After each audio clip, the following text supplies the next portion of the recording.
नमस्कार, आप देख रहे हैं वीके न्यूज। मैं हूं सुनील राउत। इस वक्त की बड़ी खबर सुनकर आपको कानों पर यकीन नहीं होगा, लेकिन यह सच है। मध्य प्रदेश के नए नए चुने गए मुख्यमंत्री मोहन यादव सीएम बनते ही पहला चुनाव हार गए। जी हां, और न सिर्फ वो चुनाव हारे हैं, बल्कि इतनी बुरी तरह हारे हैं कि सिर्फ 5 लोगों ने उनको वोट दिया है। हैरान हो गए ना आप सुनकर, लेकिन ये बिल्कुल सच है। अब आप सोच रहे होंगे कि मोहन यादव ने अब कौन सा चुनाव लड़ा, किस चुनाव में वो खड़े थे और क्या है सारा माजरा, तो ये भी आपको बताऊंगा। लेकिन पहले ये जान लीजिए कि मोहन यादव जो है हाल ही में मध्य प्रदेश के मुख्यमंत्री बने हैं। शिवराज सिंह चौहान प्रबल दावेदारों में शुमार थे, लेकिन उनको रेस में पछाड़ते हुए उज्जैन दक्षिण से आने वाले भारतीय जनता पार्टी के विधायक, जो पूर्व में शिवराज सिंह चौहान में ही सरकार में मंत्री रह चुके थे, उच्च शिक्षा मंत्री मोहन यादव, उनको मुख्यमंत्री की कुर्सी सौंपी गई। तब उनको खुद यकीन नहीं हुआ था कि उनको मुख्यमंत्री का नाम के लिए उनका ऐलान हुआ है। और उसके बाद मध्य प्रदेश में उनकी परीक्षा शुरू हुई, क्योंकि शिवराज जैसे लोकप्रिय एक नेता के सामने मोहन यादव को सीएम पद दिया गया।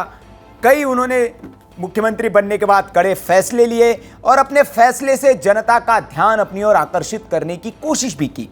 लेकिन सीएम बनने के बाद मोहन यादव की लोकप्रियता मध्य प्रदेश में कितनी बनी यह तो नहीं पता, लेकिन राष्ट्रीय स्तर पर भी वो अपनी लोकप्रियता नहीं बना पाए और उसका पहला परिणाम आ गया है। और उस परिणाम में मोहन यादव चुनाव हार गए। दरअसल आज रेसलिंग फेडरेशन ऑफ इंडिया यानी कि भारतीय कुश्ती महासंघ के चुनाव हुए।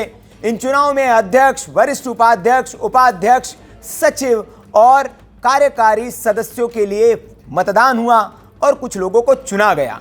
ब्रजभूषण शरण सिंह, जो कि भारतीय कुश्ती संघ के पहले अध्यक्ष थे, उनकी जगह पर उनके करीबी उत्तर प्रदेश से आने वाले संजय सिंह अध्यक्ष बन गए। लेकिन उपाध्यक्ष चुनाव के लिए मोहन यादव ने भी पर्चा भरा था। जब उन्होंने पर्चा भरा था तब वो मुख्यमंत्री नहीं थे।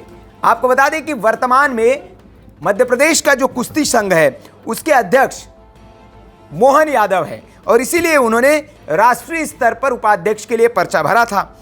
लेकिन मोहन यादव के साथ खेला हो गया। खेला ये हुआ कि जब इस चुनाव में वो चुनाव तो नहीं जीत पाए, लेकिन उन्हें मिले महज 5 वोट। जी हां, अब आप कहेंगे कि जीता कौन, तो जो पूरी रिपोर्ट है उसके मुताबिक अध्यक्ष के लिए उत्तर प्रदेश के, जैसे मैंने आपको बताया कि संजय कुमार सिंह, जो ब्रजभूषण शरण सिंह के करीबी है, वो चुनाव जीते और उनको 40 वोट मिले। जबकि उड़ीसा से चुनाव लड़ने वाली जो उनकी प्रतिद्वंदी थी अनीता को महज 7 वोट मिले हैं और वो हार गई। इसी तरह वरिष्ठ उपाध्यक्ष पद के लिए चुनाव लड़े असम के देवेंद्र को 32 वोट मिले हैं और गुजरात के आईडी नानावटी को सिर्फ 15 वोट मिले। उपाध्यक्ष पद के लिए 4 लोगों को चुना जाना था। इनमें पंजाब के करतार सिंह को 44 वोट मिले, पश्चिम बंगाल के असित कुमार को 42 वोट मिले, मणिपुर के एन फोनी को 38 वोट मिले, दिल्ली के जयप्रकाश को 37 वोट मिले। लेकिन वही एमपी के डॉक्टर मोहन यादव महज 5 वोट लेकर पिछड़ गए और चुनाव हार गए। मतलब पहले जो 4 लोग थे वो उपाध्यक्ष चुने गए, मोहन यादव को सिर्फ 5 वोट मिले और वो चुनाव हार गए। प्रधान सचिव की बात करें तो गुजरात के प्रेमचंदन लोचप को 37 वोट, चंडीगढ़ के दर्शन लाल को 19 वोट मिले।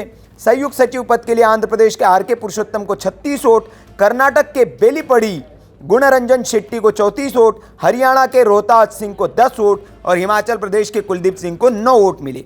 कोषाध्यक्ष के लिए उत्तराखंड के सतपाल सिंह देसवाल को 34 और जम्मू कश्मीर के दुष्यंत शर्मा को 12 वोट मिले। वही कार्यकारी सदस्य के लिए चुनाव लड़े छत्तीसगढ़ के प्रशांत राय को 37, झारखंड के रजनीश कुमार को 37, तमिलनाडु के एम लोगानाथन को 36, नागालैंड के नेवी कुओली खात्सी को 35, राजस्थान के उमेद सिंह को 34 और असम के रतुल शर्मा को 9 और जम्मू कश्मीर के अजय वैद को सिर्फ 8 वोट मिले। तो ये तमाम जो है वो कुश्ती, भारतीय कुश्ती महासंघ जो है ये उसके नतीजे हैं।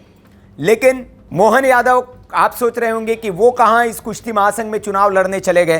तो जैसा कि मैंने आपको पहले भी बताया कि मध्य प्रदेश के मोहन यादव जो है वो मध्य प्रदेश का जो कुश्ती संघ है उसके वर्तमान में अध्यक्ष भी है और भारतीय जो कुश्ती संघ है उसके उपाध्यक्ष भी थे। वो भारतीय कुश्ती संघ का अध्यक्ष संजय सिंह को अब चुना गया है, वो ब्रजभूषण सिंह के करीबी माने जाते हैं।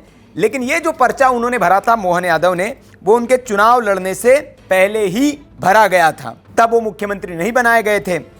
लेकिन अब जब मुख्यमंत्री वो बन गए तो उसके बाद जो नतीजा है वो उनके लिए भी हैरान करने वाले होंगे कि भाई मैं मुख्यमंत्री बन गया हूँ, मेरी इतनी लोकप्रियता भी है, फिर भी सिर्फ 5 ही लोगों ने मुझे वोट क्यों दिया। तो ये कुश्ती महासंघ के, हालांकि ये जनता का चुनाव नहीं है, इसमें एक सदस्य होते हैं, जो लिमिटेड सदस्य होते हैं वही इसमें वोट कर पाते हैं, और उतने लोगों ने ही इसमें से वोट करना था। तो मोहन यादव को जो है वो सिर्फ 5 लोगों ने मतदान किया, यह खबर है। हालांकि इससे मोहन यादव की मध्य प्रदेश में लोकप्रियता नापी नहीं जा सकती। उनकी लोकप्रियता का इम्तिहान तो अभी शुरू हुआ है और मध्य प्रदेश के आने वाले चुनाव में उनको अपनी लोकप्रियता का इम्तिहान देना है। और निश्चित तौर पर मोहन यादव के लिए ये बड़ा टास्क है, क्योंकि उन पर अगर केंद्र की सरकार ने, मोदी शाह की जोड़ी ने अगर भरोसा जताया है तो उस भरोसे पर उन्हें खरा उतरना है। और इस काम में वो जुट भी गए हैं और मध्य प्रदेश के कमलनाथ के गढ़ में जाकर उन्होंने हाल ही में हुंकार भरी। बाकी जगह पर भी वो दौरा करके मध्य प्रदेश के लोगों का दिल जीतने की कोशिश में जुट गए हैं। तो इस खबर पर आपकी जो भी राय है वो कमेंट करके हमें ज़रूर बताएं। वीडियो अच्छा लगा हो तो लाइक करें, शेयर करें, और ऐसी खबरों के लिए आप देखते रहिए वीके न्यूज़। नमस्कार। वीके न्यूज़ मध्य प्रदेश छत्तीसगढ़, दिल बोलेगा, देश सुनेगा।